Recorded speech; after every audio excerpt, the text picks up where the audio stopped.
चक्षुरुन्मीलितं येन तस्मै श्रीकृष्णाय कृष्णाय तद्भक्ताय नमो नमः।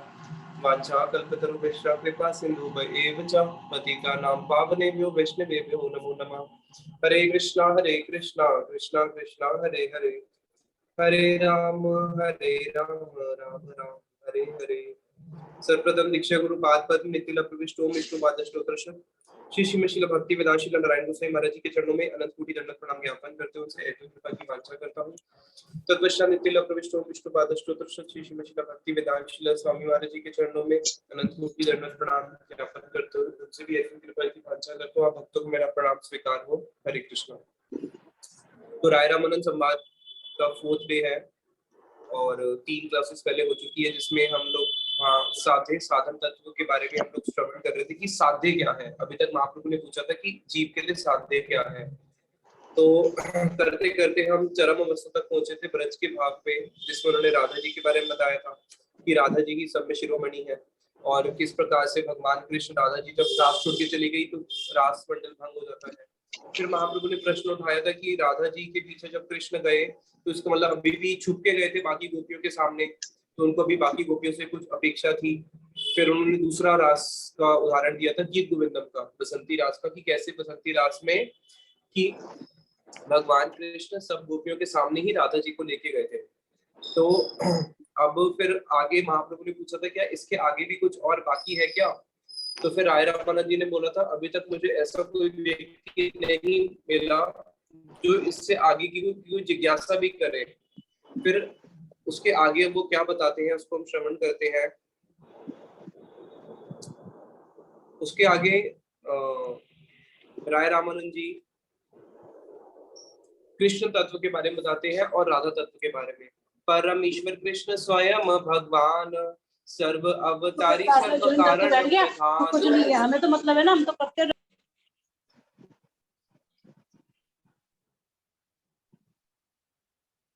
दीदी सबको म्यूट कर देते। हाँ जी प्रभु जी, मैंने कर दिया।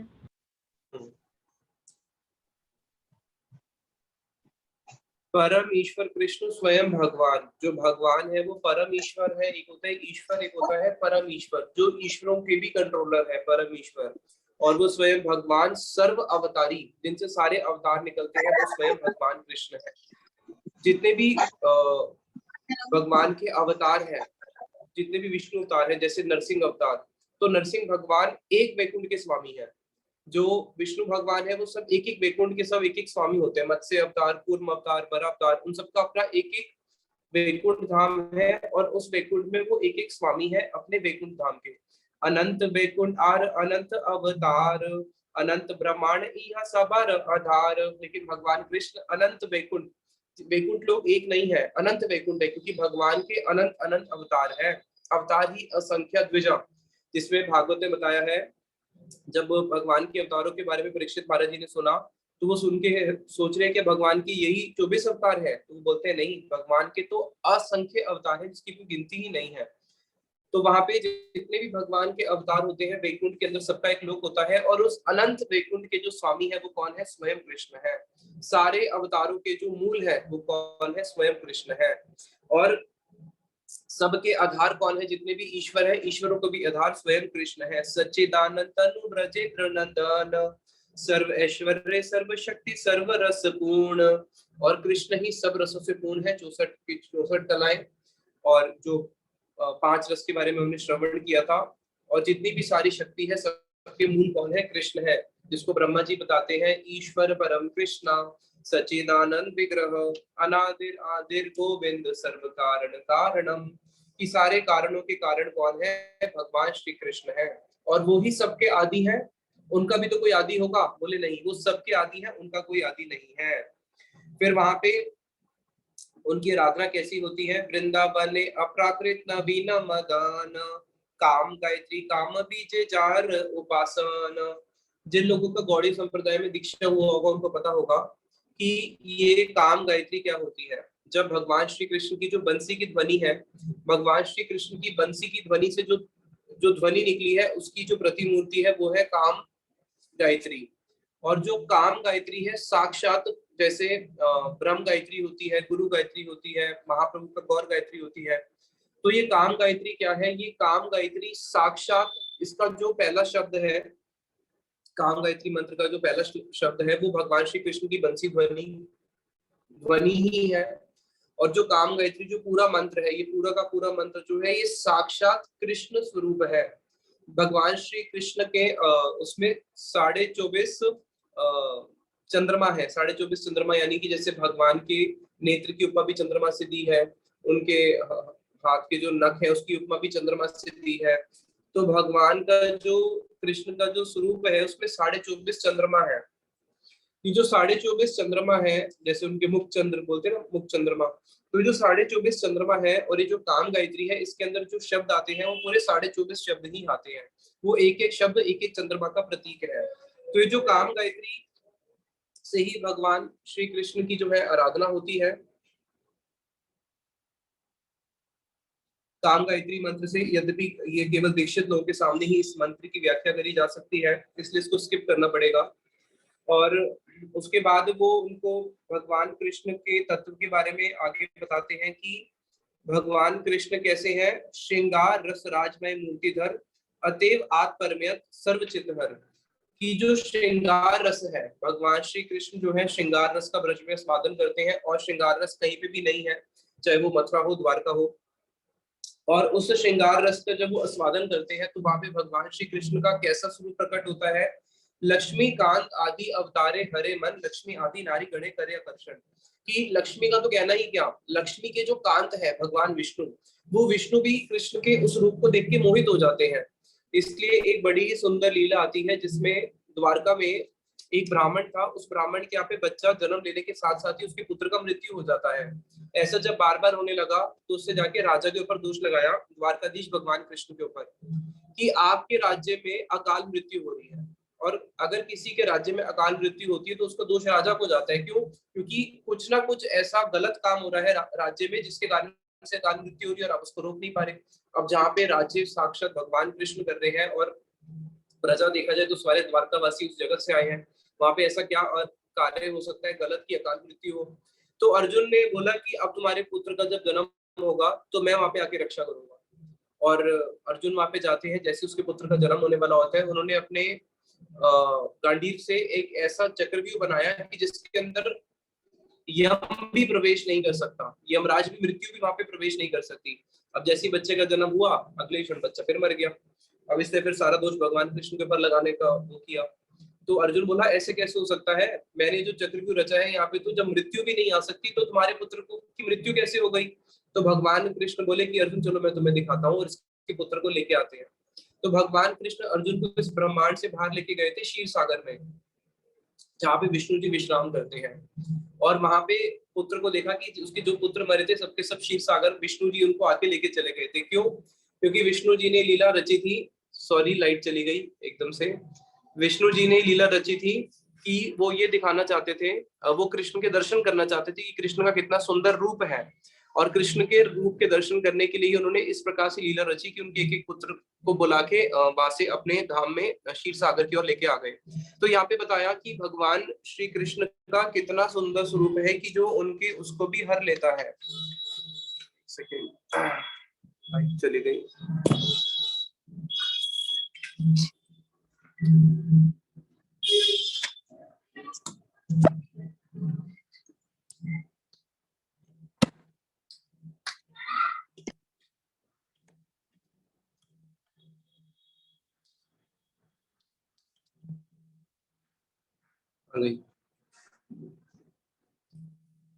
तो फिर आगे बताया एते ते संक्षेपे कहिला कृष्ण रसरूप, एते संक्षेपे कही राधा तत्व रूप। अभी तो मैंने आपको कृष्ण का जो वो है संक्षेप में बता दिया, अब मैं आपको राधा जी के स्वरूप के बारे में बताता हूँ। राधा तत्व रूप, अब जो राधा जी का जो यहाँ पे उन्होंने बड़ा ही सुंदर तत्व बताया है, ये बहुत इसका विस्तृत इसकी व्याख्या है। और इसको इसमें राधा जी के 3 प्रकार के स्नान और गोपियों के जो भाव है बहुत कुछ बताया है, इसको हम स्किप कर रहे हैं क्योंकि ये अपने आप में ही अलग से एक टॉपिक है। इसको हम जब राधा अष्टमी का समय आएगा उस समय जब राधा तत्व की कथा होती है इसको तब श्रवण करेंगे। अभी इसको स्किप करके आगे बढ़ते हैं। फिर उसके आगे चैतन्य महाप्रभु कहते हैं, एहो है आगे कह आर, इहा भई बुद्धि गति नहीं आर। फिर चैतन्य महाप्रभु कहते हैं, हाँ हाँ, यही यही यही मैं तुमसे श्रवण करने के लिए आया था, जो तुम मुझे श्रवण कह रहे हो। अब इसके आगे भी कुछ और है, तो उसके आगे भी कुछ और मुझे बताओ। तो राय रामानंद जी कहते हैं, राय कहे इहा भाई बुद्धि गति नाही आर, कि इसके आगे कुछ और होगा, मेरी बुद्धि तो वहां तक जाती नहीं है, इसके आगे और क्या हो सकता है। जेबा प्रेम विलास विवर्त एक है, ताहा सुनी तुम्हार सुख है कि ना है। इसके आगे एक और तत्व है जिसका नाम है प्रेम विलास विवर्त। अब ये प्रेम विलास विवर्त जो है, इसके आगे का जो एक और अवस्था है, उसको मैं आपको बोलने के लिए जा रहा हूँ, लेकिन मुझे ये नहीं समझ में आ रही कि इसको सुनने के बाद आपको सुख होगा या नहीं होगा। एता बलि आपन प्रेत गीत एक गईला, प्रेमे प्रभु स्वहस्ते तार मुख अच्छा दिला। अब ये जो सबसे ऊंचा तत्व है प्रेम विलास विवर्त, जो बिल्कुल चरम अवस्था तक जब राय रामानंद जी पहुंचते हैं और उसको जब वो गाना शुरू करते हैं, इससे पहले जब भी राय रामानंद जी जो भी कथाएं बोल रहे थे, उसको सुन के महाप्रभु बड़े आनंदित हो रहे थे। और इससे पहले भी जब उन्होंने उसके बारे में बोला, ज्ञान मिश्रा भक्ति के बारे में, ज्ञान शून्य भक्ति के बारे में, तब उन्होंने ये नहीं बोला महाप्रभु की जो मैं बोलने जा रहा हूँ मुझे नहीं पता इससे आपको सुख होगा या नहीं होगा। लेकिन अभी यहाँ पे क्यों बोलने जा रहे हैं कि इससे तुम्हें सुख होगा या नहीं होगा, क्योंकि ये इतना ऊंचा तत्व है कि इसको बोलना भी नहीं चाहिए। मतलब ये एक ऐसी अवस्था थी कि, तो जैसे इन्होंने इसको उस गीत के माध्यम से उसको बोलना चाहा, उतने में ही महाप्रभु ने क्या किया, स्वयं महाप्रभु ने प्रेम से ऐसे उनके मुंह को पकड़ लिया और उनको कर दिया कि नहीं नहीं, इसके आगे और बोलना नहीं। पहले रागन, अब वो जो प्रेम विलास तत्व है जिसको राय रामानंद जी ने गाया है, इसको भी हम अभी श्रवण नहीं करेंगे। ये भी जब राधाष्टमी आएगी तभी इसको श्रवण करेंगे, कि उसमें उन्होंने ऐसा जी के मुख के आगे हाथ रख के उनको चुप करा दिया। इसको भी बाद में ही श्रवण करेंगे। उसके बाद महाप्रभु कहते हैं, प्रभु कहे साधे वस्तु अवधि यही है, कि जो भी तुमने मुझे समझाया उससे मुझे समझ में आ गया कि साधे वस्तु क्या है, यही एक जीव की साधे वस्तु है। तो मार प्रसादे यह जानी लू निश्चय, ये तो तुम्हारी ही कृपा है कि मैं इसको जान लिया कि साधे वस्तु क्या है। अब देखो चैतन्य महाप्रभु ने सबसे पहले उनसे क्या जाना, साधे वस्तु जानी कि हमारी साधे वस्तु क्या है। अब जाके जान रहे हैं कि साधन क्या है। साधे वस्तु साधन बिना केहे ना ही पाए। अरे भाई, जब तक साधन नहीं करोगे तो साधे वस्तु प्राप्त कैसे होगी, साधन तो करना पड़ेगा। जैसे अभी गर्मियों में मैंने कहाँ पे जाना है, पहले मैं अपनी साध्य वस्तु लक्षित करता हूँ। मैंने साध्य वस्तु लक्षित करी कि मुझे बद्रीनाथ जाना है। अब साध्य वस्तु लक्षित कर ली, बद्रीनाथ जाना है, उसकी सारी इंफॉर्मेशन गैदर करेंगे, लेकिन साधन भी तो चाहिए बद्रीनाथ जाने के लिए। अगर साधन ही नहीं होगा तो साध्य वस्तु को लक्षित करने से लाभ भी क्या हुआ। इसलिए आगे कहते हैं, कृपा करी कह राहे पावर उपाय। अब इसको प्राप्त करने का उपाय बताइए। जो आपने साध्य वस्तु बताई है, जो ब्रज का प्रेम है, उसमें भी विशेष रूप से जो श्रृंगार रस है, उसको प्राप्त करने का उपाय क्या है, कैसे उसको प्राप्त कर सकते हैं। तो आज की जो एक्सप्लेनेशन है वो सारी इसी के ऊपर होगी कि साध्य वस्तु को प्राप्त करने का साधन क्या है। आगे बताते हैं राय रामानंद जी, राय कहे जई कहो से ही कह वाणी, की कहिया भाल मंद किछु ही न जानी। त्रिभुवन मध्य एचे है कौन धीर, जे तुम्हार माया नाटे है बिकस्तेर। कि प्रभु जो भी आप बुलवा रहे हो ये आप ही की वाणी है, आप ही की प्रेरणा से मैं बोल रहा हूँ। मुझे तो ये भी नहीं पता जो मैं बोल रहा हूँ कि वो भाल है या मंद है, कि वो जो मैं बोल रहा हूँ कि वो भाल है या मंद है, वो सही है या गलत है, मैं तो ये भी जानता नहीं। इस तीनों जगत में ऐसा कौन होगा जिसने, आपकी माया ने जिसको नहीं छोड़ा हो। आपकी माया तो सबको नचाती है। मोर मुख्य वक्त तो मुई मोर हो श्रोता, अत्यंत रहस्य शून्य साधन कथा। मेरे मुख से वक्ता भी तुम ही हो और श्रोता भी आप हो। यही आपकी लीला है कि बुलवाने वाले भी आप, सुनने वाले भी आप। अब साधन के बारे में क्या कथा है, क्या रहस्य है, उसको भी आप मेरे मुख से सुन ही लीजिए।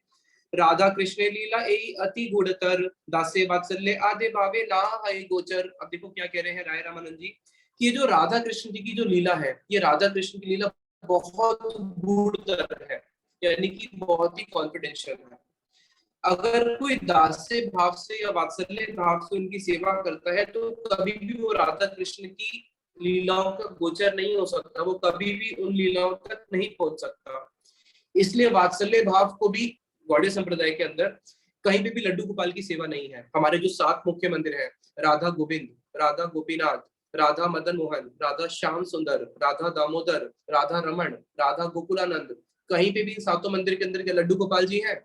हमारे जितने भी इन्होंने सेवा करी, रूप गोस्वामी जी ने राधा गोविंद देव जी को प्रकाशित किया, सनातन गोसाई पाद जी ने राधा मदन मोहन जी को प्रकाशित किया। तो लड्डू गोपाल आजकल एक फैशन बना हुआ है, जो लड्डू गोपाल जी की घर में सेवा करना और ये सब करना। तो यद्यपि भगवान की सेवा करना अच्छा है, इसमें कोई भी दोष नहीं है, लेकिन उसको भी एक विधि पूर्वक करना चाहिए। अभी तो उसको भी लोग अविधि पूर्वक ही ऐसे ही करते रहते हैं। भगवान की सेवा की एक विधि है।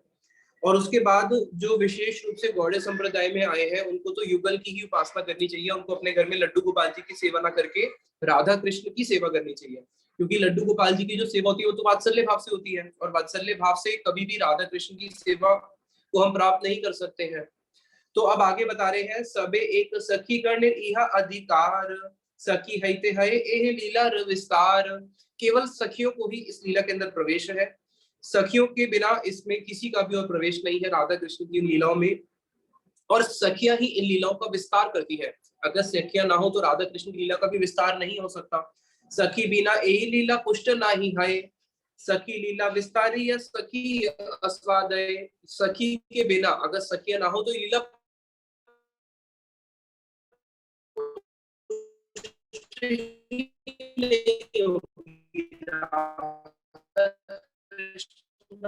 प्रेम है वो हरे कृष्णा प्रभु जी, आपकी वॉइस ब्रेक हो रही है। नहीं होगी, वो प्रेम जो है वो रूप से नहीं होगा। और ये जितनी सखियां है वो ही इस लीला का विस्तार करती है, और इस लीला का आस्वाद भी कौन करती है? ब्रज की जो राधा जी की सखियां है वो ही इस लीला का स्वयं आस्वाद भी। आवाज ब्रेक हो रही है?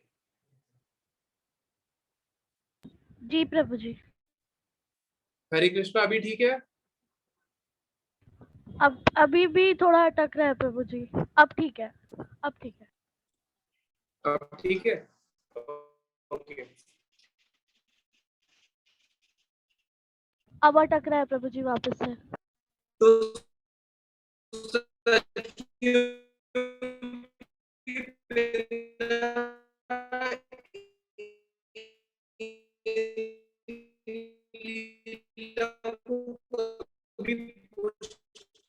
नहीं होती, और सखियां ही इस लीला का विस्तार कर।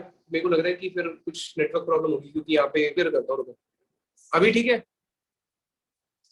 कह रही थी? अच्छा,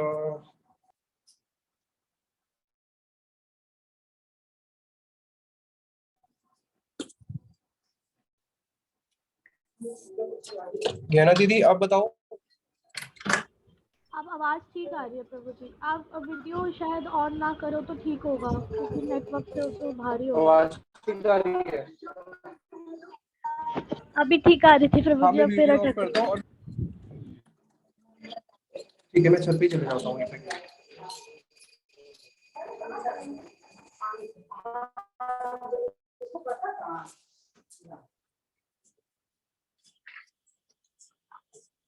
अभी ठीक है ना?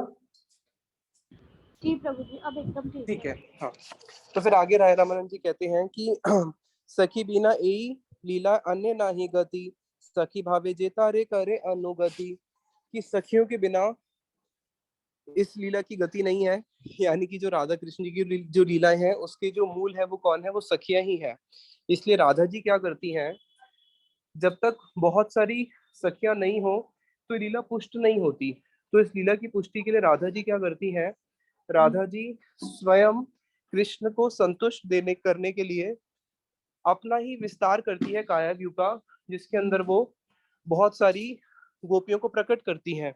जैसे हम सुनते हैं वो जो 100 करोड़ गोपियां हैं, जब रास हो रहा है तो वो सारी की सारी गोपियां कौन है?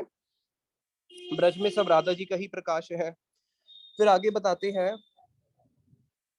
राधा कृष्ण कुंज सेवा साधे से ही पाए, से ही साधे पाई थे आर नाही उपाय। कि अगर तुम उस साधे को प्राप्त करना चाहते हो, किस साधे को? कि राधा कृष्ण की उस कुंज के अंदर सेवा करना, यही हमारी साध्य वस्तु है। अगर उसको कोई प्राप्त करना चाहता है तो उसका एक ही साधन है, क्या? कि उसको सखियों का अनुगत्य करना पड़ेगा। अगर कोई सखियों का अनुगत्य नहीं करता तो वो उस वस्तु को प्राप्त नहीं कर सकता। इसलिए आगे उन्होंने उदाहरण दिया है, क्या? सखीर, अब सखियों का स्वभाव क्या होता है? सखीर स्वभाव एक अकथ्य कथन, कृष्ण सह निज लीला नाही सखीर मन। अब सखियों का एक स्वभाव है। क्या स्वभाव है? कि अभी प्रश्न उठता है कि अगर हम सखी भाव से राधा कृष्ण की उपासना करेंगे, और तो सखी तो हमेशा यही चाहेगी कि मैं कृष्ण के साथ में ही निकुंज में जाऊं, वहां पे राधा जी का क्या मतलब है ना? जैसे इस जगत में भी अगर होता है, अगर एक पुरुष है और उसके साथ में 3 स्त्रियां, तो हर स्त्री जाएगी कि पुरुष के साथ में अकेले जाऊं, बाकी क्यों आ रही है? लेकिन वहां पे ऐसा नहीं होता। वो जो सखी है, वो केवल कृष्ण की आराधना नहीं करती, वो राधा कृष्ण की करती है। क्यों? क्योंकि सखी का एक स्वभाव है कि वो कृष्ण सह निज लीला नाही सखीर मन। कि सखी का कभी भी, वहां पे जो ब्रज की सखियां हैं, उनका ये मन नहीं होता कि मैं कृष्ण के साथ जाके अकेले मिलूं। उनका होता है कि मैं कृष्ण और राधा जी का आपस में मिलन कराऊं। क्यों? निज सुख हैते ताते कोटि सुख पाए। उनको जो कृष्ण से मिलन करने में जो उनको आनंद की प्राप्ति होती है, उससे कोटि गुना आनंद उनको तब मिलता है जब वो राधा जी का कृष्ण से मिलन कराती है। इसको भी हम अच्छे से समझेंगे कि ये क्या भाव है। राधा रस रूप कृष्ण प्रेम कल्प लता, सखी गण हाय तार पल्लव पुष्प पाता। ये वाला श्लोक मैं आपको बंगला का प्यार याद करने के लिए दूंगा। कृष्ण लीला अमृत यदि लता के सिंचाई, निज सुख हैते पल्लवादिर कोटि सुख पाए। राधा रस स्वरूप कृष्ण प्रेम कल्प लता। राधा जी का स्वरूप है कि वो क्या है? कृष्ण प्रेम की कल्प लता है। कृष्ण का जो प्रेम है, उस प्रेम की जो लता है, जैसे एक वृक्ष होता है ना? वृक्ष के ऊपर बड़ी सुंदर लता होती है, तो वो जो लता स्वरूप है प्रेम की, वो है राधा रानी। सखी गण है तार पल्लव पुष्प पादा। अब ये गुरुदेव इस बात को बहुत अच्छे से समझाते थे कि जो एक लता होती है, लता की शोभा क्या है? अगर एक पेड़ पे एक लता है, उस लता में अगर पुष्प नहीं खिले हुए, उस लता में अगर मंजरियां नहीं खिली हुई है, उस लता में अगर क्या कहते हैं, पल्लव नहीं खिले हुए हैं, पत्ते नहीं खिले हुए हैं, तो उस लता की शोभा होगी? उस लता का फिर कोई शोभा होगा नहीं। लता का शोभा किससे होता है? लता का शोभा होता है उसके पुष्पों से, उसके पल्लव से, उसकी मंजरियों से, पत्तों से, उसी से उसकी शोभा होती है। उसी प्रकार से जो राधा रानी की जो सखियां हैं, वो सखियां क्या है? वो सखियां ही पल्लव पुष्प पाता है।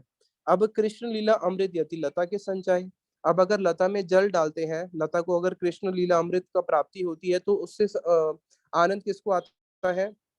जो फूल है वो खिल जाता है, कलियां खिल जाती है, पत्ते जो है वो और हरे भरे हो जाते हैं। उसी प्रकार से जब राधा और कृष्ण का मिलन होता है, कृष्ण का जो और राधा जी का जब मिलन होता है, उस मिलन के अंदर सखियों को ज्यादा आनंद प्राप्त होता है, ना कि खुद मिलने से। इसको अब जो राधा जी है वो भी क्या करती हैं? राधा जी भी क्या करती हैं? बीच बीच में सखियों को कृष्ण की तरफ प्रेरित करती हैं, और कृष्ण को सखियों से मिलन कराने के लिए राधा जी भी प्रयास करती हैं। लेकिन जब राधा जी के इस प्रयास से जब सखियां कृष्ण से मिलती भी है, तो उनको वो आनंद नहीं आता जो आनंद उनको तब आता है जब वो राधा जी को कृष्ण से मिलवाती हैं। इसलिए जो वहाँ की सखियां हैं, जो राधा जी का अनुगत्य में भजन करती हैं, उन सब की इच्छा यही होती है कि किसी प्रकार से हम क्या करें? हम इनको कृष्ण से मिलवाएं। अन्य अन्य विशुद्ध प्रेम करे रस पुष्ट, तासबार प्रेम देखी कृष्ण है तुष्ट। और कृष्ण इस प्रकार से उनकी भावनाओं को देख के तुष्ट होते हैं। जैसे ये जगत क्या है? ये जो जगत है, जिस जगत में भी हम लोग रहते हैं, ये जगत कॉम्पिटिटिव जगत है। यहाँ पे हर व्यक्ति अपने स्वार्थ के लिए जीता है। लेकिन वो जो भगवान का जगत है, वो स्वार्थ नहीं है, वो परमार्थ है। वहां पे हर कोई दूसरे को संतुष्ट करना चाहता है। इसलिए जो सारी सखियां हैं, वो क्या करती है? देखती है कि हम तो कृष्ण को इतना संतुष्ट नहीं कर सकते जितनी राधा जी कर सकती हैं। इसलिए वो बार बार क्या करती हैं? राधा जी और कृष्ण का मिलन करा के ही उनको आनंद आता है। इसको गुरुदेव बताते थे, तत्त भाव इच्छामयी और संभोग इच्छामयी। संभोग इच्छामयी में क्या होता है? जो सखी है वो डायरेक्ट जाके कृष्ण के साथ मिलना चाहती है। लेकिन तत्त भाव इच्छामयी होता है कि जिसके अंदर वो डायरेक्ट जाके कृष्ण से नहीं मिलती, राधा कृष्ण का मिलन कराती है, और उससे जो राधा जी को आनंद की प्राप्ति होती है, वो सेम एज इट इज आनंद इनके अंदर ट्रांसफर हो जाता है इनके अंदर। इसलिए यही जीव की चरम अवस्था है। क्योंकि जीव को क्या चाहिए? आनंद चाहिए। बिना आनंद के कोई जीव रह ही नहीं सकता। और अगर किसी को आनंद चाहिए, और सबसे बड़ा जो आनंद है वो कहाँ पे है? उस निकुंज में है। और उस निकुंज में भी कृष्ण से मिलने से भी वो आनंद की प्राप्ति नहीं होगी। जो आनंद की प्राप्ति होगी राधा और कृष्ण का मिलन कराने से। और कृष्ण क्या है? आनंद स्वरूप है। कृष्ण आनंद स्वरूप है। क्यों? कृष्ण आनंद स्वरूप है और उनको आनंद प्रदान करने वाली कौन है? मूल हलादनी शक्ति राधा रानी। तो जो मूल स्रोत है राधा रानी का, जो कृष्ण को भी आनंद प्रदान करती है, जो कृष्ण को भी आनंद देती है। अब सोचो वही राधा रानी को कितना आनंद आता होगा जब वो कृष्ण को आनंद देती है, क्योंकि राधा जी को आनंद आता है कृष्ण को आनंद देके। अब राधा जी ने कृष्ण को आनंद प्रदान किया उनकी सेवा करके। अब कृष्ण के उस आनंद को देख के जो आनंद राधा जी को मिलेगा वो तो कृष्ण से भी कोटि गुना ज्यादा है। और वही सेम आनंद किनको मिल रहा है? उन मंजरियों को, जो मंजरियां क्या कर रही हैं? राधा जी की सेवा कर रही हैं। तो वो सुख जो है वो जीव कभी भी उसको प्राप्त नहीं कर सकता। अगर जीव मानो कृष्ण के साथ डायरेक्ट अगर वो निकुंज में उस भाव से पहुंच भी जाए या कृष्ण का सखा बन जाए, उसको वो सुख नहीं मिल सकता जो सुख उसको राधा जी के अनुगत्य में आके मिल सकता है। तो ये जीव तो उस सुख के बारे में कभी कल्पना भी नहीं कर सकता, लेकिन ये महाप्रभु देने के लाए हैं सबसे ऊंची वस्तु, जो आज से पहले कभी भी दी नहीं गई। ये भाव है महाप्रभु का देने का, इसको बोलते हैं तत्तद भाव इच्छामयी, जिसको मंजरी भाव बोला गया है। तो उसके अंदर जीव को उस आनंद की प्राप्ति हो सकती है जो आनंद ब्रज की गोपियों को भी नहीं मिल रहा, चंद्रावली आदि को भी वो आनंद की प्राप्ति नहीं हो रही है। बाकी के जो रस है, जो वात्सल्य रस है या सख्य रस है, उस रस का तो कहना ही क्या। श्रृंगार रस के अंदर भी गोपियों को जो आनंद मिलता है उससे भी कोटि गुना आनंद किसको मिल रहा है? उन दासियों को जो राधा जी के अनुगत्य में कृष्ण की सेवा कर रही हैं। इसलिए हम लोग बोलते हैं कि वी आर रूपानुगास, हम लोग रूपानुग हैं, क्योंकि रूप गोस्वामी जी हमें यही वस्तु देने के लिए आए हैं और हम उनके अनुगत्य में ही भजन करते हैं। फिर आगे कह रहे हैं कि प्रमाण देते हैं। प्रमाण क्या दिया है? श्रुतियों का प्रमाण दिया है। ब्रज लोकेर कौन भाव की सेई गोपी भाव अमृत जार लोभ है, वेद धर्म त्यजी से कृष्ण के भजय। कि अगर किसी का उसके प्रति लोभ हो जाता है, किसके? उस गोपी भाव के प्रति और उस अमृत के प्रति किसी का लोभ होता है, तो फिर वो क्या करता है? वेदों को त्याग देता है। वेदों को त्याग देता है यानी कि जो वैदिक भक्ति है, एक है वेदी भक्ति और एक है रागोनुग भक्ति। वेदी भक्ति को त्याग देता है, इसका मतलब ये नहीं कि वो वेदी भक्ति करता ही नहीं है। बाहर से उसकी सारी क्रियाएं वेदी भक्ति जैसी होगी, लेकिन उसकी निष्ठा वेदी भक्ति के प्रति नहीं है। उसकी निष्ठा जो है वो रागानुग भक्ति के प्रति है। उसको अब आगे और अभी हम श्रवण करेंगे डिटेल में। फिर वो क्या करता है? सिर्फ कृष्ण का भजन करता है। कैसे भजन करता है? रागानुग मार्गे तार भजे जई जन, सेई जन पाए ब्रजे ब्रजेंद्र नंदन। जो रागानुग मार्ग से कृष्ण का भजन करता है वो ही कृष्ण को प्राप्त कर सकता है। और अगर कोई वेदी मार्ग से भगवान को प्राप्त करने का प्रयास करे, कृष्ण को, ब्रज के कृष्ण को, तो वो लाख जन्म, करोड़ जन्म, अनंत जन्म भी अगर भजन करता रहे, तो वेदी भाव पाईते मोई नाइति शक्ति, उस वेदी भक्ति में इतनी शक्ति नहीं है कि उससे भगवान को प्राप्त किया जा सके। उनको केवल इसी राग मार्ग से ही प्राप्त किया जा सकता है। अभी इस राग मार्ग को और एक्सप्लेन कर रहे हैं। ब्रज लोकेर कौन भाव लैया जेई भजे, भाव योग देह पाइया कृष्ण पाए ब्रजे। ब्रज के किसी एक जन के प्रति उसका लोभ जाग जाता है, और जैसी वो सेवा करते हैं उसी सेवा को लक्ष्य करते हुए फिर वो उस सेवा को करना शुरू करता है। जैसे हम एक छोटा सा उदाहरण देखते हैं। हम मंदिर में आए, वहां पे गुरुदेव बैठे हैं, गुरुदेव के बहुत सारे शिष्य हैं।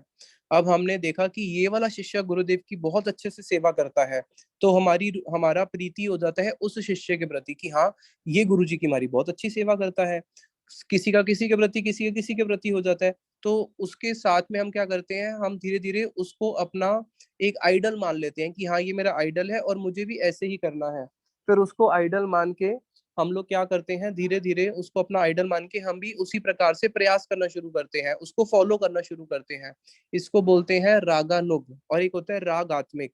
राग आत्मिक है, जितने भी ब्रजवासी हैं उनकी आत्मा में ही कृष्ण के प्रति राग है, इसलिए बोलते हैं राग आत्मिक। जिनकी आत्मा ही कृष्ण के राग से बनी है, उनके शरीर में और कुछ है ही नहीं, केवल कृष्ण को संतुष्ट करना, कृष्ण के प्रति राग ही उनका सब कुछ है।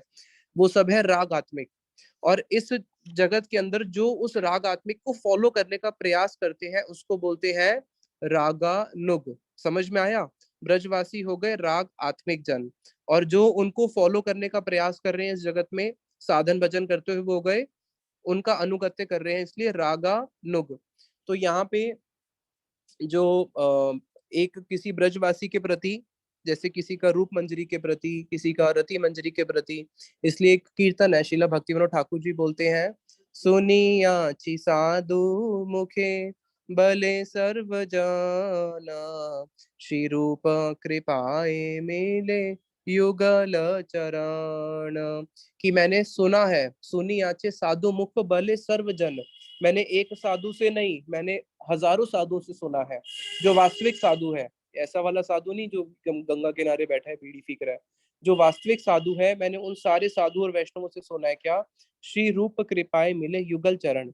जिन साधुओं ने युगल चरणों में रति उत्पन्न कर ली है, वो सारे साधु बोलते हैं कि भाई, इसको रति को अगर तुम भी अपने हृदय में उत्पन्न करना चाहते हो तो क्या करो, रूप गोस्वामी जी के चरणों का आश्रय लो। इसलिए हमारे जो कृष्णदास कविराज गोस्वामी जी पूरी चैतन्य चरितमृत लिखी, वृंदावन दास ठाकुर जी पूरा चैतन्य भागवत लिखा, हर जगह पर उन्होंने क्या लिखा, रूप रघुनाथ पदे हऊ मोरा आश। हर जगह पे रूप रघुनाथ, रूप रघुनाथ। तो रूप गोस्वामी, सनातन गोस्वामी, रघुनाथ दास गोस्वामी जो इनका आश्रय लेते हैं, इसलिए हमारे सारे गुरुवर क्या बोल के गए, शीला स्वामी महाराज जी अपनी बुक्स में जगह जगह पे क्या लिखते हैं कि हम रूपानुग हैं, हम रूप गोस्वामी जी के अनुगत्य में भजन करते हैं। अब रूप, हमने ये तो बोल दिया कि हम लोग रूपानुग हैं, कि हम रूप गोस्वामी जी के अनुगत्य में भजन करते हैं।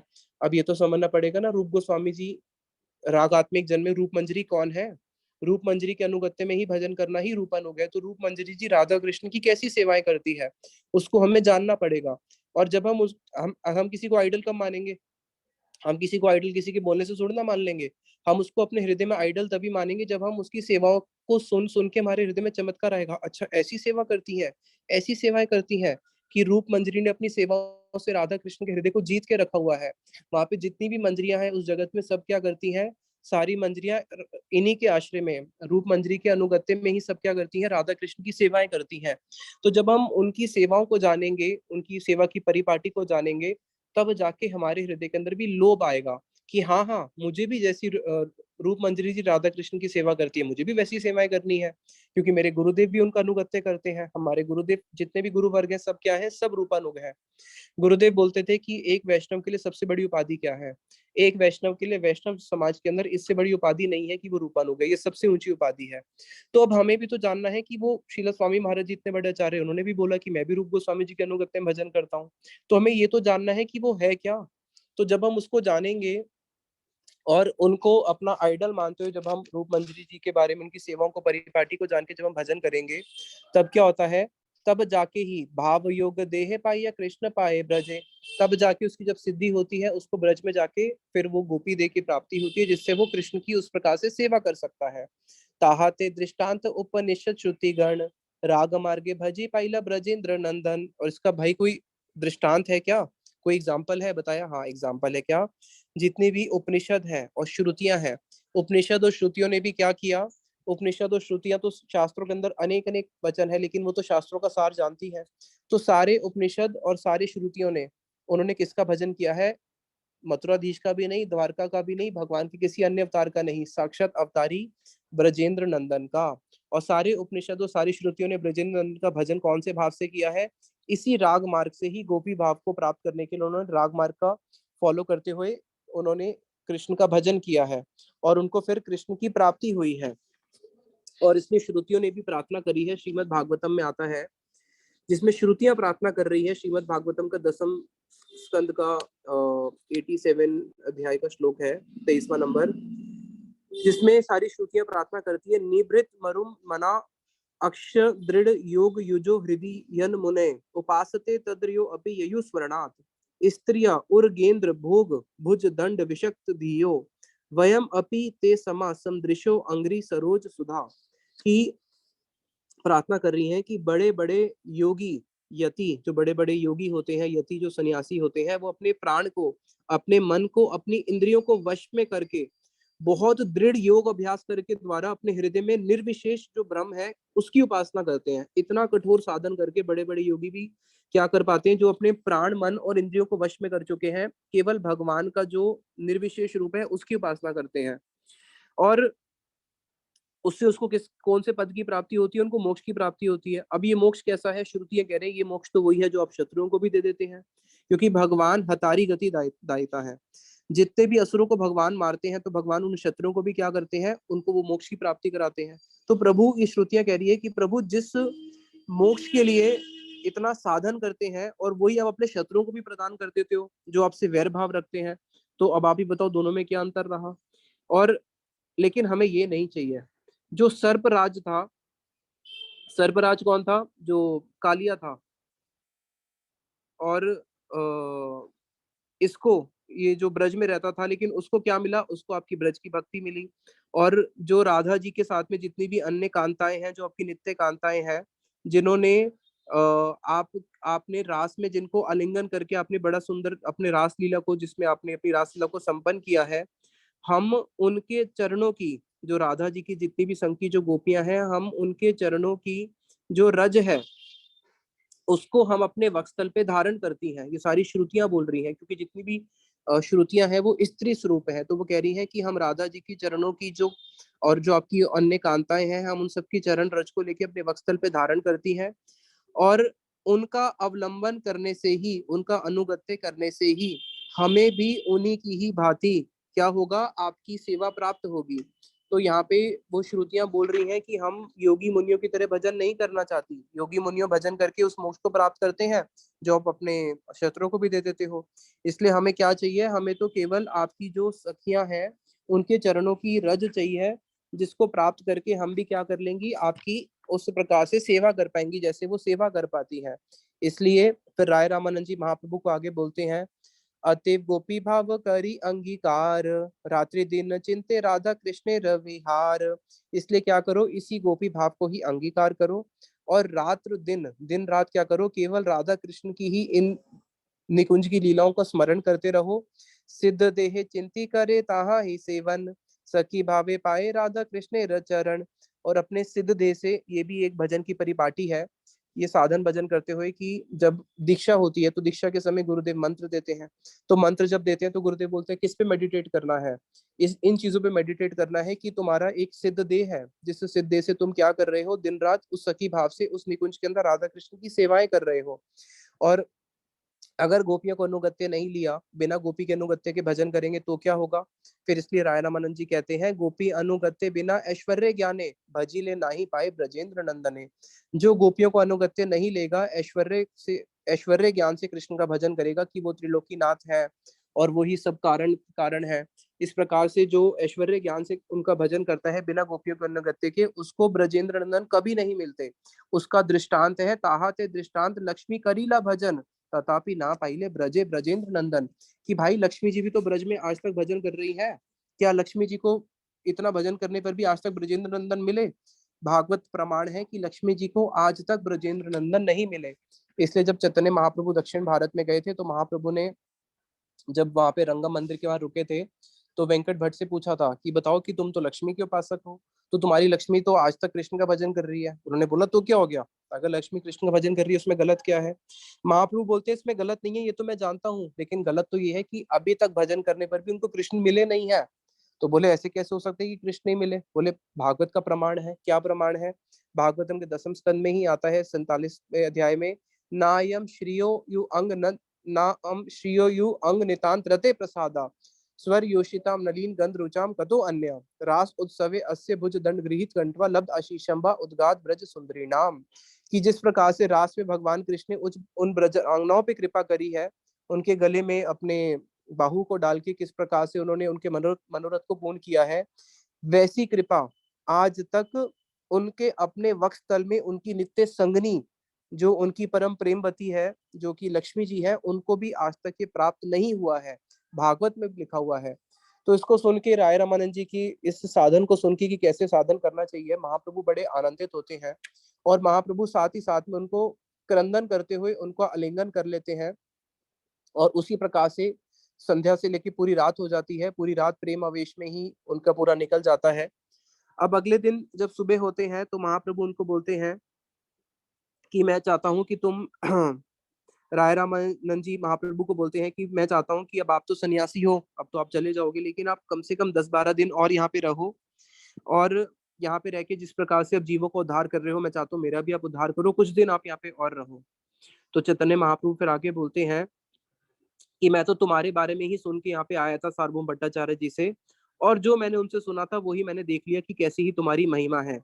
जैसे चुनी लूं तैसे देखी लूं तुम्हार महिमा, जैसे मैंने सुना था वैसे ही मैंने तुम्हारी महिमा देख ली, कि तुमने मुझे राधा कृष्ण का जो प्रेम रस है, तुमने किस प्रकार से मुझे उस प्रेम रस की सीमा तक पहुंचा दिया कि वो प्रेम रस का चरम अवस्था क्या है। और तुम क्या 10 दिन की बात करते हो? मैं तो जब तक जीवित हूँ, जब तक मेरे प्राण है, मैं तुम्हारा संग ही नहीं छोड़ूंगा। इसलिए तुम क्या करो, नीलांचल तुम्ही आमी था कि एक संगे सुखे गोवाई बकाल कृष्ण कथा रंगे। इसलिए हम क्या करेंगे, नीलांचल में अभी मैं वापस चले जाऊंगा और तुम भी अपनी नौकरी छोड़ के नीलांचल में आ जाओ, जगन्नाथपुरी, और वहां पे हम दोनों एक साथ में सुख से बैठेंगे। और सुख से बैठ के हम लोग क्या करेंगे, पूरा जीवन इसी प्रकार से कृष्ण कथा को गान करते हुए अपना जीवन पूरा व्यतीत करेंगे। और इतना बोल के जो है फिर वो वापस चले जाते हैं। फिर अगले दिन संध्या के समय वापस वो आते हैं मिलने राय रामानंद जी। अब जब नेक्स्ट डे महाप्रभु से फिर राय रामानंद जी मिलने के लिए आते हैं, अब महाप्रभु उनसे कुछ और प्रश्न पूछते हैं। पहले तो इतने दिनों से क्या चल रहा था, साधे साधन के बारे विषय में चल रहा था।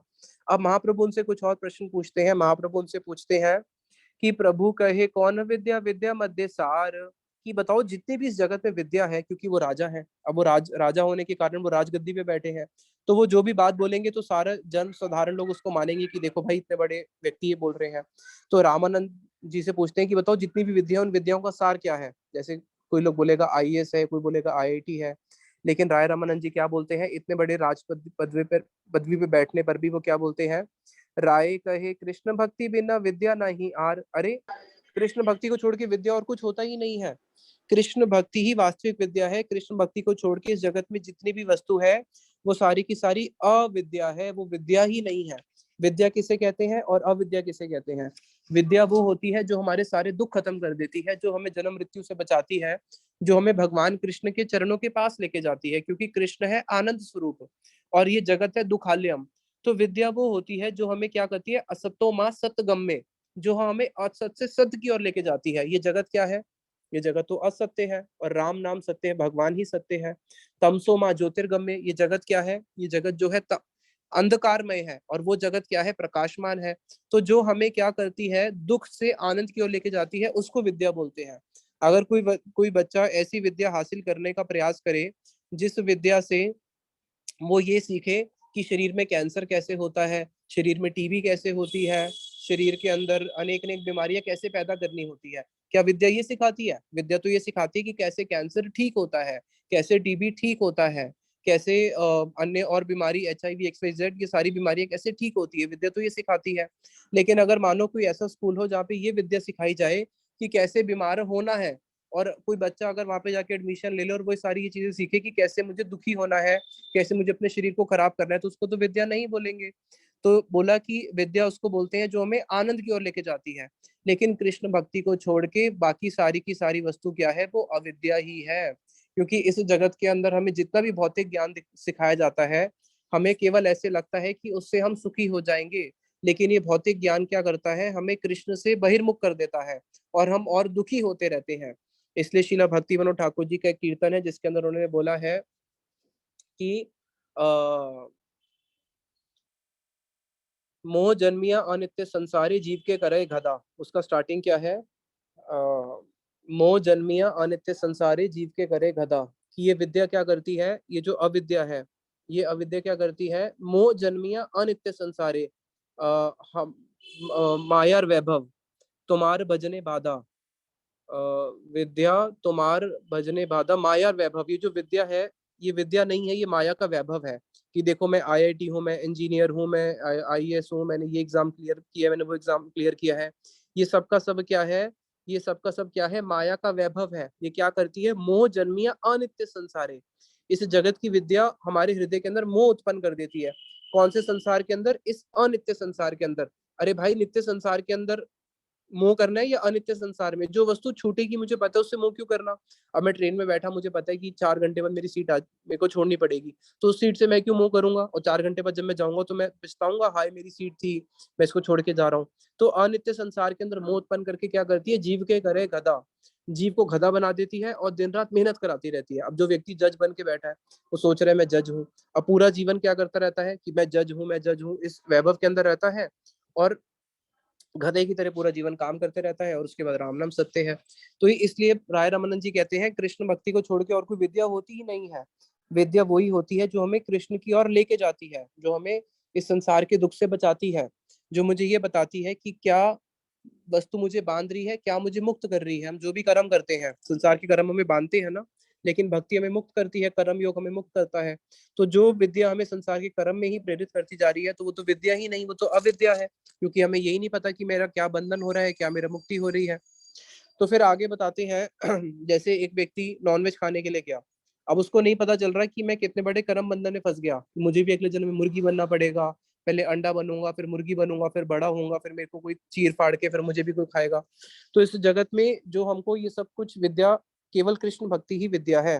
फिर आगे पूछते हैं, कीर्ति गण मध्य जीवर कौन बड़ कीर्ति, कृष्ण भक्त बलिया जार है ख्याति। अरे इस जगत में बहुत सारी कीर्ति है, मैं मंत्री हूँ, मैं राजा हूँ, XYZ में ये हूँ, मैं वो हूँ। तो इस जगत में जितनी भी कीर्ति है उनमें से सबसे बड़ी कीर्ति क्या है? तो फिर राय रामानंद जी कहते हैं सबसे बड़ी ख्याति क्या है कि मैं कृष्ण भक्त हूँ, इससे बड़ी ख्याति कोई नहीं है। इसलिए आज भी देखो श्रील स्वामी महाराज जी, जिन्होंने पूरे विश्व के अंदर इतने सारे 108 टेम्पल बनाए, आज भी पूरे विश्व में 8 बजे जब सुबह गुरु पूजा होती है, पूरी हर मंदिर में जितने भी सारे उनके टेम्पल है, सुबह 8 बजे जैसी घड़ी बजती है, हर टेम्पल में जाके देखो, भारत में भी उनके हजारों सेंटर्स होंगे, हर जगह उनकी गुरु पूजा हो रही होती है। और उनको गए हुए कितने साल हो गए, लेकिन हमारे देश के कितने मंत्री आए, कितने चले गए, कितने राष्ट्रपति आए, कितने चले गए, क्या कहीं पे उनकी पूजा होती है, कहीं पे घंटी बजती है क्या? शिला स्वामी महाराज जी बोलते थे कि देखो जो इस जगत का जो जड़ प्रतिष्ठा है वो कैसी है, सुभाष चंद्र बोस, कितने बड़े एक वो थे, देश के लिए उन्होंने इतना कुछ किया। एक उनकी मूर्ति बना के रख दी चौराहे पे, और जहाँ पे कबूतर आके रोज पेशाब टट्टी करके जाता है, साल में एक दिन सारे नेता इकट्ठे हो जाते हैं, उसकी मूर्ति को पानी से धो के बस प्रणाम करके माला पहना देते हैं, बस। इस जगत में कोई ख्याति नहीं है। वास्तविक ख्याति क्या है? जो कृष्ण भक्त होता है उसकी ख्याति भी नित्य होती है। आज तक लोग ध्रुव जी का स्मरण करते हैं, आज तक लोग प्रहलाद महाराज जी का स्मरण करते हैं, आज तक लोग हनुमान जी के नाम पे कितना, आप जानते ही हो कि जगह जगह पे हनुमान जी की कितनी ख्याति है। क्यों? क्योंकि वो राम भक्त हैं। मीराबाई का लोग आज तक नाम लेते हैं। तो इस जगत में सबसे बड़ी ख्याति क्या है? कि वो कृष्ण भक्त है, इससे बड़ी ख्याति और इस जगत में है ही नहीं। और वो ख्याति कैसी है? नित्य रहती है। फिर आगे महाप्रभु उनसे प्रश्न पूछते हैं, संपत्ति मध्य जीवर कौन संपत्ति गणी, कि जितनी भी संपत्ति है उनमें से सबसे बड़ी संपत्ति कौन सी है? सोना है, चांदी है, जमीन है, डॉलर है, बिटकॉइन है, क्या है? राधा कृष्ण प्रेम जार से ही बड़ा धनी। रामानंद जी कहते हैं जिसके पास राधा कृष्ण का प्रेम है वो ही सबसे बड़ा धनी है, उससे बड़ा धनी और इस जगत में कोई नहीं है। जिसके पास ये प्रेम धन है वो ही सबसे धनी है। इसलिए बताया चैतन्य चरितामृत में, प्रेम धन बिना व्यर्थ दरिद्र जीवन, दास गरी वेतन मोरे दे प्रेम धन। कि जिसके पास ये कृष्ण प्रेम धन नहीं है उसका जीवन तो व्यर्थ है, वो दरिद्र है, वास्तविक दरिद्र ही वही है। इसलिए प्रभु वैष्णव को जाके बोलते हैं कि आप तो बहुत अमीर हो, आपके पास तो कृष्ण का धन भरा हुआ है, आप मुझे क्या करो, दास करी, आप मुझे अपना दास बना लो। तो वैष्णव बोलते हैं, भाई अगर मैं तुझे दास बना लूंगा, मैं तुझे सैलरी क्या दूंगा, मैं तो गरीब हूँ। नहीं नहीं प्रभु, आप गरीब नहीं हो, आपके पास तो प्रेम धन है, आप मुझे सैलरी में यही प्रेम धन देना। शिला स्वामी महाराज जी के पास कितने सारे विदेशी लोग अपना घर बार सब छोड़ के उनके पास, उनके चरणों का आश्रय, उनकी सेवा करते हैं। हमारे गुरुदेव के पास हम सब लोग, कितने सारे लोग आए, गुरुदेव की सेवा करते हैं। तो गुरुदेव हमें कुछ सैलरी देते हैं क्या? गुरुदेव हमें क्या देते हैं? सबसे ऊंचा धन देते हैं। इसलिए जब किसी के हृदय में ये कामना आती है कि मुझे तो कृष्ण प्रेम धन चाहिए, और तब अभी कृष्ण प्रेम धन उसको प्राप्त हुआ नहीं है, लेकिन केवल कृष्ण प्रेम धन धन है, और जिस धन को मैं धन समझ के बैठा हूँ ये धन नहीं है, ये तो सब विपत्ति है। ये तो केवल जब नोटबंदी हुई थी ना, नोटबंदी हो गई, उसके बाद उस नोट का क्या कीमत हुआ? 2000 का नोट आज कितने रुपए में बिकेगा? पुराना 1000 का नोट अगर किसी के पास पुराना पड़ा हो, आज उसके कितने रुपए मिलेंगे? कोई 100 रुपए देगा? कोई 10 रुपए भी देगा नहीं। किसी दुकानदार के पास जाके बोलो कि भैया 10 रुपए का गिलास गन्ने का जूस दे दो, ये 1000 का नोट ले लो, या ये पूरे 1000 की गड्डी पड़ी है 1 लाख रुपए ले लो, देगा? कुछ भी, उसका कीमत ही नहीं है। तो जब एक जीव को ये पता चल जाता है कि वास्तविक राधा कृष्ण का जो प्रेम है वो ही धन है, और अभी उस धन को उसने प्राप्त नहीं भी किया, केवल उसके लिए साधन रत है, उसके साधन रत में ही उसका इस संसारिक धन से उसका वैराग्य हो जाता है, उसको समझ में आ जाता है ये धन किसी काम का नहीं है। तो वास्तविक धनी कौन है? जिसके पास वो प्रेम धन है वो ही धनी है। क्योंकि जिसको वो प्रेम धन प्राप्त नहीं हुआ वो बेचारा इस जगत में सबसे दुखी, इस संसार का सारा धन मिलने पर भी वो दुखी। इसलिए पूरे की पूरी उस लंका के अंदर केवल धनी कौन था? विभीषण। क्योंकि विभीषण के पास राम नाम का धन था। बाकी लंका में चाहे रावण हो, सबके सब दुखी, और सबके सब लोग बहुत दुर्भागी। तो फिर इसलिए बताते हैं रामानंद जी कि जिसके पास ये राधा कृष्ण का प्रेम है वो ही धनी है। इसलिए हमें इस जो मनुष्य जीवन मिला है, मनुष्य जीवन भगवान ने भौतिक धन कमाने के लिए दिया नहीं है। ये भौतिक धन तो जितना कमाओगे यहीं का यहीं छूट के चले जाएगा। हम अगर किसी व्यक्ति ने 1 बीघा जमीन बनाई, किसी ने 100 बीघा जमीन बनाई, बनाई क्या, वो तो यहीं की यहीं पड़ी थी, यहीं का यहीं नाम यहीं पड़ी रहेगी। उसके ऊपर कितने लोग आते हैं, कितने लोगों का नाम रजिस्ट्री होता है, फिर नाम हटता रहता है, जमीन तो यहीं की यहीं रह जाती है। जितने जितने भी लोग क्लेम करते हैं मेरी जमीन थी, सबके सब चले जाते हैं। इसलिए वास्तविक धन क्या है, इस जगत में कितना सारा सोना है, इस सोने के ऊपर कितने कितने राजाओं ने आक्रमण किया, मेरा सोना तेरा सोना, सारे लोग चले गए, सोना का सोना तो यहीं पे पड़ा है। जितना जितना इस देश में सोना था, जितना इस धरती पे सोना था, क्या 1 इंच सोना कम हुआ क्या? 1 इंच भी सोना कम नहीं हुआ, उतना का उतना ही पड़ा है। और कोई लेके गया, कोई लेके गया नहीं, तो वो जो चीज हमारी है ही नहीं, उसके पीछे क्यों पागल होना। भगवान ने जो मनुष्य शरीर दिया है, वो एक ऐसे धन को कमाने के लिए दिया है जिसको हम अपने साथ लेके जा सकते हैं। और वो क्या है, जीव का जो धन है वो है राधा कृष्ण का प्रेम। जिसके पास वो प्रेम होता है वही धनी होता है। फिर आगे बताते हैं, इसलिए हमें ये जीवन क्या करना है, उस प्रेम धन को प्राप्त करना है। इसलिए आप सब लोग 84 को जरूर आना उस प्रेम धन को प्राप्त करने के लिए। फिर आगे कहते हैं, दुख मध्य कौन दुख है गुरुतर। कि चलो ये तो समझ में आई, लेकिन ये बताओ, इस जगत में बहुत सारे दुख हैं, सबसे बड़ा दुख क्या है? गीता में भगवान बोलते हैं ना, जन्म मृत्यु जरा व्याधि दुखानु दोष दर्शनम, कि सबसे बड़ा दुख है जन्म मृत्यु जरा व्याधि। लेकिन उससे बड़ा भी कोई दुख है क्या? तो रामानंद जी बताते हैं कि हाँ, उससे बड़ा भी दुख है। क्या है? कृष्ण भक्त वीरे बिना दुख ना ही देखी पर। जो कृष्ण भक्त का जो वीरे है, उससे बड़ा दुख मैंने इस जगत में और कोई नहीं देखा। इसलिए सबसे बड़ा दुख इस जगत में क्या है? वैष्णवों से बिछड़ना। वैष्णवों से बिछड़ना जो दुख है, इससे बड़ा कोई दुख नहीं है। इसलिए जब हरिदास ठाकुर जी इस जगत से गए थे, तो महाप्रभु ने बोला था कि आज जो पृथ्वी है, ये पृथ्वी भी क्या हो चुकी है, जैसे किसी के पास बहुत बड़ा धन हो और उसके हाथ से धन निकल जाए, तो क्या बोलते हैं कि भाई इसकी तो अनमोल संपत्ति ही खो गई, ये तो गरीब हो गया। तो पृथ्वी का जो धन है वो क्या था? वो थे नामचार्य हरिदास ठाकुर। इसलिए जब नामचार्य दास ठाकुर जी गए थे, तो महाप्रभु ने एक शब्द बोला था कि आज मेरी पृथ्वी कौन सा शून्य हो गई है, धन एक शब्द था वो स्मरण नहीं आ रहा, कि आज पृथ्वी भी शून्य हो गई, कि उसका धन चला गया। तो जो वैष्णवों से बिछड़ने का दुख है, इससे बड़ा कोई दुख नहीं है। इसलिए जब कोई वैष्णव की तिथि आती है, उसमें जो हम कीर्तन गाते हैं, उसमें जो कीर्तन है नरोत्तम दास ठाकुर जी का, क्या कीर्तन है? पाषाणे कुटीबो माता अनले पशिबो ग्वारांगिर गुण नदी क्यों था गिला पाबो। कि पाषाणे कुटीबो माता, की ऐसा विरह होता है कि मन करता है कि अपने सर को जाके मैं पत्थर से फोड़ दूं, अपना सर जाके पत्थर पे मार दूं। और अनले प्रवेशी भो, अनले पशी भो, कि मेरे सामने अग्नि जल रही हो और मैं अग्नि में जाके प्रवेश कर जाऊं। इतना दुख और इतना विरह होता है वैष्णवों से बिछड़ने का। इसलिए जो जिनका वैष्णव संग हुआ है, जिन्होंने वास्तविक में वैष्णव संग किया है, वो ही इसको समझ सकते हैं। इस जगत में अगर किसी का कोई अपना व्यक्ति मर जाए, तो दुख होता है, उसको बोलते हैं दुख, उसको बोलते हैं शोक। लेकिन अगर कोई वैष्णव से बिछड़ते हैं, तो उस दुख को बोलते हैं विरह। तो एक है शोक और एक है विरह। जो विरह है वो आनंद देता है, शोक जो है दुख देता है। शोक धीरे धीरे काल कर्म के अनुसार धीरे धीरे कम होता रहता है। किसी के घर में मृत्यु हुआ, 10-15 दिन बाद लोग भूल जाते हैं, साल 2 साल बाद और नॉर्मल हो जाते हैं, 20 साल बाद तो अगर उनको याद भी दिलाए, अरे नहीं नहीं अब 20 साल हो गए, अब क्यों याद दिलाते हो। लेकिन विरह इसका उल्टा चलता है। विरह जो है वो क्षण क्षण में बढ़ता रहता है। जैसे किसी वैष्णव का बहुत सेवा किया, उनके जाने के बाद जो विरह है, 5, 10, 20 साल बाद वो बढ़ता रहेगा। इसलिए गुरुदेव एक बारी अपनी कथा में बोल रहे हैं कि मुझे मेरे गुरुदेव ने क्या दिया, आज उनके इतने जानों के बाद मुझे समझ में आती है। क्योंकि जैसे जैसे हम भजन करते हैं, हमें ये समझ में आता है कि गुरुदेव ने हमें क्या दिया, उतने ही परिमाण में हमारा उनसे विरह और बढ़ता रहता है। और तब ये स्थिति आती है जिसके अंदर एक व्यक्ति के मुख से इस प्रकार से वाणी निकलती है, पाषाणे कुटीबो माथा अनले पशीबो गौरांगेर गुण निधि कोथा गेले पाबो।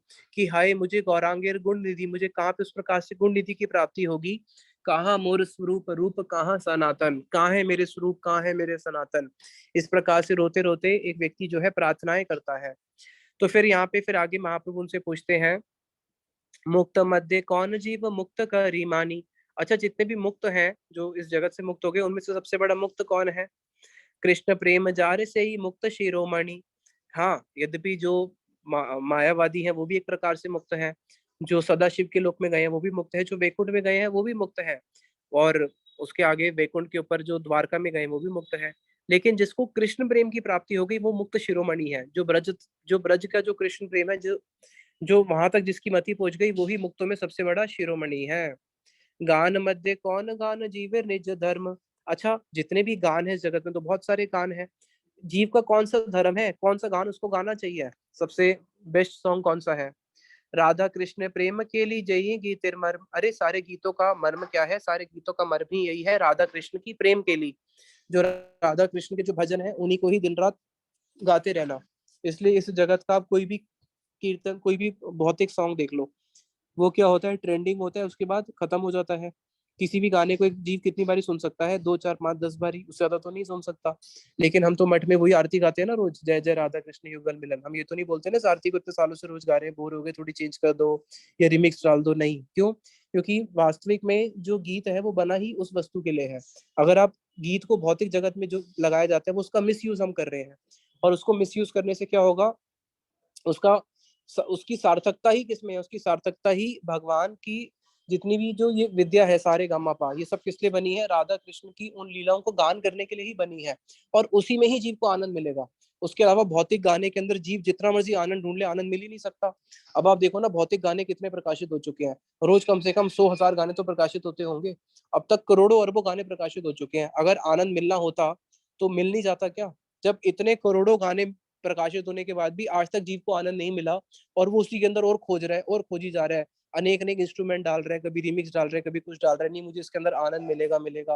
वो क्षणिक उसको भौतिक गानों के अंदर आनंद मिलता है, लेकिन वो क्षणिक है। और उसके बाद वो फिर दूसरे गानों की ओर जाता रहता है कि मुझे इसमें आनंद मिलेगा, लेकिन उसमें आनंद है ही नहीं। जो वास्तविक आनंद है वो कहाँ पे है? वो राधा कृष्ण के इन प्रेममयी कीर्तनों में ही आनंद है। इसलिए जिसको गौड़ीय कीर्तन में एक बार ही प्रवेश हो गया, वो कोई भौतिक गाना सुन ही नहीं सकता फिर, क्योंकि जिसको ऊंचा रस मिल गया वो नीचे रस की ओर क्यों जाएगा? श्रेयो मध्य कौन श्रेय जीवेर है सार। अरे जितने भी श्रेय है, श्रेय मतलब होता है मंगल। जीव का सबसे बड़ा श्रेय क्या है? जीव का सबसे बड़ा मंगल क्या है? कृष्ण भक्त संग बिना श्रेय नाही आर। अरे कृष्ण भक्त का अगर किसी को संग मिल जाए, उससे बड़ा जीव का और मंगल हो ही नहीं सकता। जीव का सबसे बड़ा मंगल ही क्या है? कि उसको कृष्ण भक्त का संग मिल जाए। इससे बड़ा और जीव का कोई मंगल नहीं हो सकता। इसलिए गुरुदेव हमेशा इस बात को बोलते थे, कान खोल के सुनना।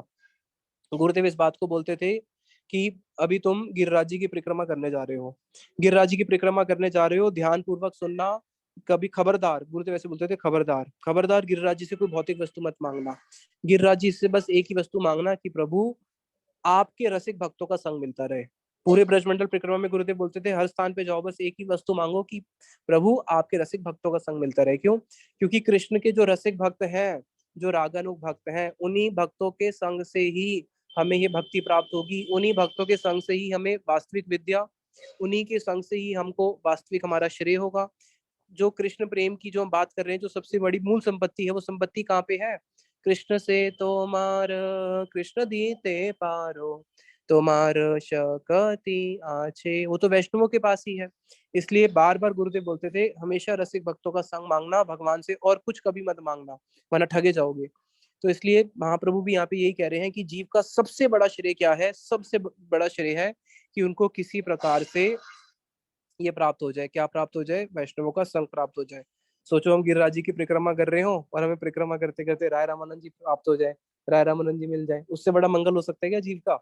उससे बड़ा तो कोई मंगल ही नहीं हो सकता। परिक्रमा करते करते हमें रूप गोस्वामी जी के दर्शन हो जाए, सनातन गोस्वामी पाद जी के दर्शन हो जाए, कृष्ण के दर्शन से भी बढ़कर है वो तो हमारे लिए, कि हमें उनके दर्शन प्राप्त हो जाए। तो उससे बड़ा जीव का और कोई श्रेय हो ही नहीं सकता। ये भगवान की बहुत, कृष्ण की मान लो अगर बहुत कृपा होगी, तभी जाके ही ये संभव हो पाता है। तो फिर आगे कहते हैं, कहार स्मरण जीव करीबे अनुसरण। अरे जीव को किसका स्मरण अनुसरण करना चाहिए? कृष्ण नाम गुण लीला प्रधान स्मरण। सबसे बड़ा प्रधान स्मरण क्या है? कृष्ण का नाम, उसके बाद कृष्ण के गुण, कृष्ण की लीलाएं, इन्हीं का ही स्मरण जीव के लिए सबसे बड़ा प्रधान है। इसलिए हमेशा कृष्ण का नाम, रूप, गुण, लीला, उन्हीं का ही स्मरण करते रहना चाहिए। ध्येय मध्य जीवर कर्तव्य कौन न ध्यान। अच्छा, जितने भी ध्येय हैं उनमें से जीव को सबसे ज्यादा ध्यान किसका करना चाहिए? राधा कृष्ण पदाम्बु ध्यान प्रधान। सारे ध्यानों में से प्रधान ध्यान क्या है? राधा कृष्ण के चरणों का ध्यान करना, राधा कृष्ण के गुरुदेव के चरणों का ध्यान करना ही ध्यान ध्येय वस्तु है। सर्व त्यजी जीवर कर्तव्य का वास। अरे सब कुछ छोड़ के जीव को कहाँ पे वास करना चाहिए? फिर राय रामानंद जी कहते हैं, श्री वृंदावन भूमि जहाँ नित्य लीला रास। अरे वृंदावन भूमि में ही वास करना चाहिए। क्यों? क्योंकि वहां पे नित्य लीला रास है। यहाँ पे भगवान का रास नित्य है। आज भी भगवान का रास होता है इस वृंदावन भूमि पे। इसलिए सब कुछ त्याग करके कहाँ पे जाना चाहिए जीव को? वृंदावन में आके वास करना चाहिए। श्रवण मध्य जीवे कौन श्रेष्ठ श्रवण, जितने भी श्रवण है उनमें से सबसे श्रेष्ठ श्रवण क्या है? राधा कृष्ण प्रेम के लिए कर्ण रसायन, अरे करने के लिए जो रसायन है, जो कानों को रसायन है, जो हृदय मन के लिए रसायन है, जो आत्मा के लिए रसायन है, वो तो है राधा कृष्ण की प्रेम के लिए, जो राधा कृष्ण की प्रेम के लिए, जिसको हमारे गोस्वामी ग्रंथों के अंदर कितना भर भर के लिखा हुआ है। कोई अगर उसमें प्रवेश कर जाए तो उसको संसार का स्मरण ही का रहेगा, वो तो अपने आप ही डूब जाएगा इन सारी लीलाओं में।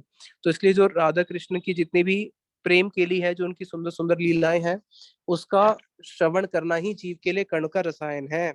उपास्य मध्य कौन उपास्य प्रधान, अच्छा सबसे बड़े उपास्य क्या है? अरे श्रेष्ठ उपास्य युगल राधा कृष्ण नाम, ये जो हरे कृष्णा कृष्णा कृष्णा हरे हरे, हरे राम राम राम हरे हरे, ये जो युगल कृष्ण का नाम है, यही सबसे बड़ा उपास्य है। इसलिए परम विजयते श्री कृष्ण संकीर्तनम ही गौड़िया मठ के उपास्य हैं। प्रभुपाद जी ने बोला ना, हम सबके उपास्य कौन है? ये महामंत्री हमारा उपास्य है। मुक्ति भुक्ति वांछे जय कहाँ दूहर गति, स्थावर दे देव दे जैसे अवस्थिति। अच्छा जो भुक्ति चाहते हैं, मुक्ति चाहते हैं, उनकी क्या गति होती है? बताया, उनको या तो स्थावर का देह मिल जाएगा, स्थावर मतलब समझते हो ना, पेड़ पौधे बन जाएंगे। मुक्ति चाहते हो, लो पेड़ बन के खड़े रहो। या फिर देव दे, या तो कोई देव का देह भी मिल सकता है, जैसे जैसे उनकी अपने कर्मों के अनुसार गति होती है। इसलिए भुक्ति मुक्ति की वांछा नहीं करनी चाहिए। फिर आगे बोलते हैं, महाप्रभु पूछते हैं, अब आगे बता रहे हैं यहाँ पे बड़ा सुंदर कृष्णदास कविराज गोस्वामी जी। अरसज्ञ काकचुष्य ज्ञान निम्ब फले, रसज्ञ कोकिल खाए प्रेम अम्र मुकुले। जो अरसज्ञ हैं, जिनको रस के बारे में ज्ञान ही नहीं है, वो क्या करते हैं? जैसे कौवा क्या करता है, कौवा जो होता है ना, नीम के फल पे बैठ के, नीम के पेड़ पे बैठ के नीम का फल खाता है। और कोकिल क्या करती है? कोकिल जो होती है वो प्रेम अम्र मुकुले, वो आम के पेड़ पे बैठ के जो आम की जो वो होती है मंजरियां निकलती है, वो उस आम का रस स्वाद करती है। उसी प्रकार से जो रसज्ञ लोग हैं, वो तो क्या है? भक्त है कोकिल के समान, जो राधा कृष्ण के प्रेम का स्वाद करते हैं। और इस संसार के जो लोग हैं वो किसके समान है? कौवे के समान। कौवा क्या करता है? नीम का फल खाता है। तो दोनों में से क्या अच्छा है? अब कौवे के पास जाओगे तो कौवे तो नीम फल ही अच्छा बोलेगा ना, वो तो कभी इसको अच्छा बोलेगा नहीं। फिर अभागी या ज्ञानी आस्वादे शुष्क ज्ञान, बेचारे जो अभागी ज्ञानी है वो शुष्क ज्ञान का स्वाद करते हैं। कृष्ण प्रेम अमृत पान करे भाग्यवान, और जो भाग्यवान है वही इस कृष्ण प्रेम अमृत का पान करते हैं। एई मस्त दोई जन कृष्ण कथा रसे, नित्य गीत रोदने है रात्रि शेषे। इसी प्रकार से फिर अगली रात भी पूरी बीत जाती है, और दोनों जन महाप्रभु और रमानंद जी कृष्ण कथा करते करते नृत्य भी करते हैं, बीच में गीत भी गाते हैं और क्रंदन भी करते हैं। तो अगर आप भी नृत्य करना चाहते हो कृष्ण कथा में, गीत गाना चाहते हो और क्रंदन करना चाहते हो, तो वो ऑनलाइन नहीं होगा। उसके लिए आप सब लोगों को ब्रज धाम में भक्तों के पास आना पड़ेगा। दोहे निज निज कार्य चली ला बिहाने, संध्या काले राय आसी मेली ला आर दिने। इसी प्रकार से चले जाते हैं दिन में अपना काम करके, फिर अगले दिन संध्या में फिर से आके वो मिलते हैं, फिर से उस प्रकार से इष्ट गोष्ठी होती है। फिर कृष्ण तत्व, राधा तत्व, प्रेम तत्व, लीला तत्व, इसके ऊपर अनेक अनेक बातें करते हैं। तो इसी के साथ हमारा राय रामानंद यहाँ पे विश्राम होता है। निताई गौर प्रेमानंदे, हरी हरी बोल। आप सब लोगों ने 84 को उसमें नवंबर में आना है। और जो लोग बाहर रहते हैं, Hyderabad side, Mumbai side, south India side, तो जगन्नाथपुरी साइड, वो सब लोग अभी से ही अपने टिकट्स कर सकते हैं। और भी लोगों को आप लोगों ने सबने ज्यादा से ज्यादा मोटिवेट करना है कि सब लोग इस ब्रजधाम में आए। क्योंकि अगर हम किसी जीव को जो भगवान से बिछड़ा हुआ है, उसको हम भगवान के अगर धाम की ओर लेके आते हैं, तो उस समय भगवान की बहुत कृपा मिलती है। और गुरुदेव का विशेष ही होता था, हर साल गुरुदेव बोलते थे कि सब लोगों को यही सेवा है कि 10-10 लोगों को और लेके आओ। तो इसलिए आप सब लोग भी कम से कम, अकेले तो आओगे ही आओगे, और 10-10 लोगों को और प्रयास करना लेके आने का। यहीं पे मैं वाणी को विश्राम देता हूँ। निताई गौर प्रेमानंदे, हरि हरि बोल।